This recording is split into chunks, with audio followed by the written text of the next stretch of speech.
ನಿನ್ನ ಸನ್ನಿಧಿಯಲ್ಲಿ ಶರಣಾಗುವೆ.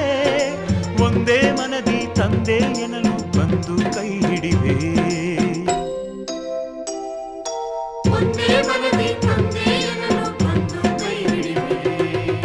ಕ್ಷಮಿಸೋ ಸ್ವಾಮಿ ಅಪರಾಧವೆಲ್ಲವ, ಸೂರ್ಯನ ಪುತ್ರನೇ ಶನಿ ಮಹದೇವ, ಸೂರ್ಯನ ಪುತ್ರನೇ ಶನಿ ಮಹದೇವ.